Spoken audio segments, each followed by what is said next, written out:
Untuk lebih lengkapnya terkait dengan rencana Deddy Mulyadi mengirim siswa ke barak militer, kita akan berdiskusi dengan Komisioner KPAI Jasra Putra. Selamat malam Pak Jasra. Selamat malam, Mbak Nitya. Pak Selamat Jasra, malam. saya ingin dengar komentar KPAI ya. Apakah ini langkah tepat untuk alasannya supaya para siswa yang terlibat tawuran geng motor ini jadi disiplin? Sudah konsultasi dengan KPAI? Ya, pertama kan kita kan baru mendengar ya pernyataan tersebut dari Pak Gubernur Jawa Barat ya terkait anak-anak yang bermasalah atau anak yang memerlukan perlindungan khusus dilakukan pembinaan melalui pendekatan militer gitu ya. Dan tentu kami ada memberi catatan pertama, memang anak-anak yang memerlukan perlindungan khusus ini situasinya memang sudah di ujung ya, dan pengasuhan itu sudah orang tua sudah tidak mampu lagi gitu ya. Kemudian kita menemukan pada akhirnya situasi-situasi yang disampaikan oleh Pak Gubernur. Apalagi industri candu yang sangat luar biasa hari ini ya, seperti narkoba, kemudian game online, rokok gitu ya. So the problem is real, Kemudian artinya masalahnya memang nyata dan dianggap masalahnya perlu untuk ada solusi yang sesegera mungkin begitu ya. Tapi apakah solusi ini adalah solusi yang tepat? ya, nah oleh sebab itu kalau kita lihat selama ini kan model rehab itu kan ada 6 bulan ya. 6 bulan dan memang dalam catatan KPAI 6 bulan itu tidak cukup gitu ya. Apalagi keluarga tidak disiapkan gitu ya. Jadi ini tentu harus dibenahi, hulu hilir harus dibenahi gitu ya.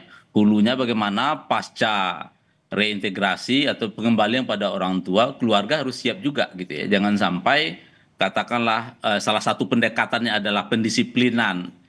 Ya, saya melihat komentarnya Pak Deddy ini kan pendekatan lebih komprehensif, ada pendekatan psikologi, ada pendekatan kedisiplinan melalui militer dan Pelatihan sebagainya, tapi militer. itu tidak cukup gitu ya. Dan harus juga diperhatikan soal pendidikannya juga gitu ya, jangan sampai anak-anak kita dengan situasi itu hak-hak lainnya terabaikan. Nah, oleh sebab itu saya kira ini harus dilihat lebih utuh ya problemnya, dan termasuk juga tadi keluarga harus disiapkan juga gitu ya. Jangan sampai katakan 6 bulan atau setahun dia direhab gitu ya, dilakukan berbagai macam pendekatan, Oke. dan ini betul pernah dilakukan oleh KPAI beberapa tahun yang lalu ya, kerjasama dengan TNI juga gitu ya, terkait anak-anak yang memerlukan perlindungan khusus, tapi di keluarga ini karena kita tidak siapkan maka dia kembali pada lingkungan semula gitu, Mbak. Maaf saya potong Ya, Pak. dia Jadi kalau KPAI melihat karena dia menyebutkan sudah pernah melakukan kerjasama dengan TNI. Jadi sebenarnya langkah pertama untuk yang dianggap sebagai solusi supaya mendisiplinkan anak-anak ini adalah pelatihan militer atau dikirimkan ke barak militer. Itu adalah ya, tahap satu awal hal yang tentu lakukan asesmen ya, asesmen apakah memang itu kebutuhannya gitu ya. Nah, saya kira ini harus dilihat gitu ya. kategori Kalau apa Pak sekiranya yang ada memang kira-kira lembaga, membutuhkan pelatihan militer terlebih dahulu? ya saya kira tidak arahnya ke sana, Mbak Nitya. Jadi karena kan masing-masing anak-anak ini kan berbeda problem gitu ya. Jadi saya kira kan pendekatan pendisiplin militer itu kan hanya satu metode. Jadi banyak metode lain yang selama ini sudah kita lakukan, pemerintah daerah sudah melakukan gitu ya. Namun problemnya adalah tidak tuntas, tidak selesai gitu dilakukan oleh rehab tersebut gitu ya. Oke. Alasannya konvensional, soal pembiayaan, SDM terbatas gitu ya. Yang pada akhirnya ketika anak ini diserahkan kepada keluarga anak yang bersangkutan, situasinya berulang gitu Mbak Nidia. Jadi ini tentu harus menjadi catatan kita, bukan lembaga rehabnya gagal gitu, tapi ya intervensi hulu hilirnya tidak disiapkan gitu ya.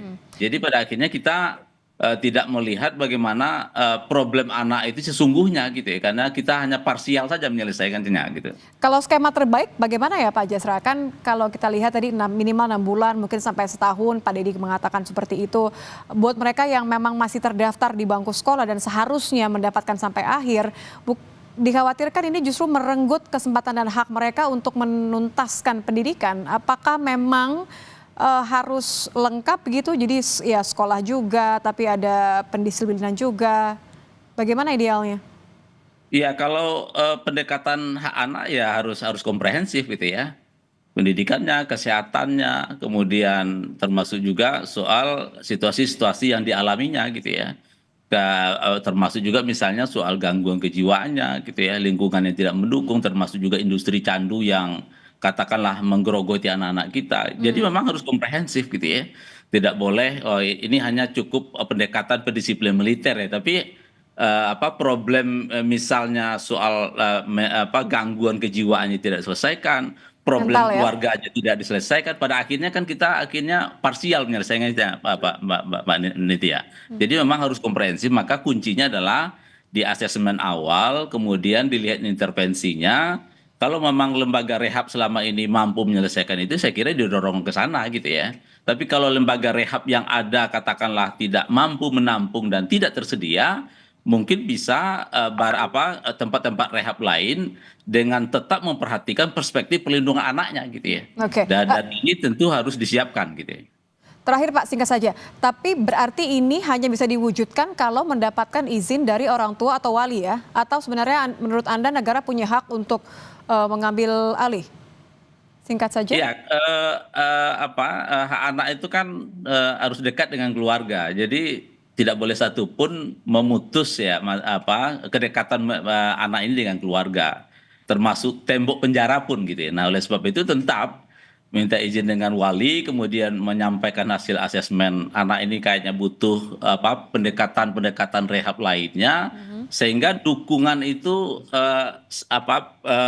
saling diintervensi gitu, orang keluarga juga disiapkan, lingkungan disiapkan, kemudian anaknya juga siap gitu Baik. ya, dan anak ini juga diminta pendapatnya juga Mbak Nitya, karena salah satu prinsip pelindungan anak itu kan mendengarkan pendapat anak juga gitu ya, nggak boleh kita paksakan juga gitu ya terkait situasi yang dia alami gitu ya. Baik, jadi skemanya harus lengkap, tidak boleh hanya satu tujuan saja untuk disiplinkan anak ya. Terima kasih Pak Jasra Putra, Komisioner KPAI sudah bergabung bersama kami di Kompas Ya, Malam. Selamat malam Pak Jasra. sama-sama ya, malam Mbak Nitya.